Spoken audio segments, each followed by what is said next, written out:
Students, आज हम बात करने जा रहे हैं आपके बीएड के एंट्रेंस टेस्ट के बारे में कि एंट्रेंस टेस्ट का सिलेबस क्या होगा।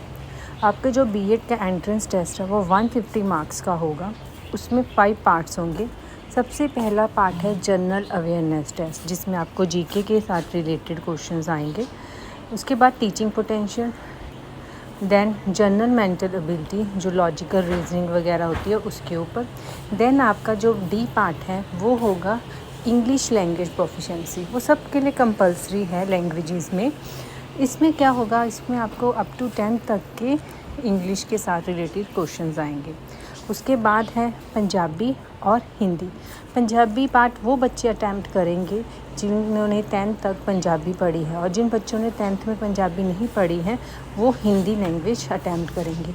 ये सारे जो पार्ट हैं, part A B C D and E, वो 30 मार्क्स का है। तो ये आपका 150 मार्क्स का टोटल आपका बीएड का पेपर होगा। इसमें आपको 25% मार्क्स चाहिए क्वालिफाई करने के लिए, और जो कैटेगरी है एससी और एसटी, उन स्टूडेंट्स को 5% मार्क्स रिलैक्सेशन है, मतलब उनको सिर्फ 20% मार्क्स चाहिए। आगे हम डिटेल में देख लेते हैं। जैसे पार्ट ए में जनरल टेस्ट है, उसमें उन्होंने एरियाज़ आपको मेंशन कर दिए हैं कि आप किन किन एरियाज़ के साथ रिलेटेड आप पढ़ सकते हो, जिससे वो क्वेश्चंस आपको पूछेंगे। देन टीचिंग पोटेंशियल में आपको पूछ लेंगे ऑडियो विजुअल एड, आपका एप्टीट्यूड जो टेस्ट करेंगे वो टीचिंग प्रोफेशन को लेकर, एडजस्टमेंट प्रॉब्लम जो होती हैं स्कूल्स वगैरह में, ठीक है। ऐसे आपको जो टीचिंग के साथ रिलेटेड है वैसे क्वेश्चंस आपको पूछेंगे।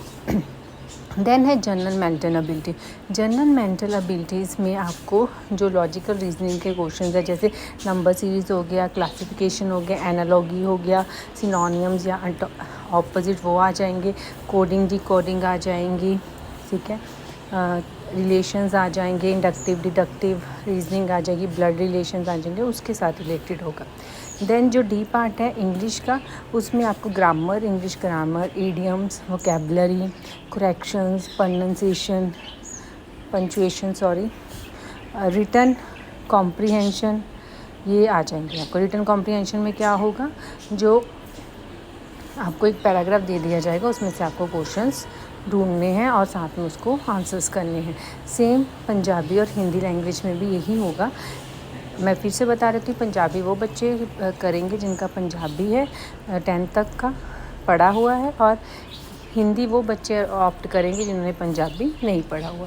तो ये 150 मार्क्स का आपका पूरा वो पैटर्न है जो आपको आएगा। Thank you.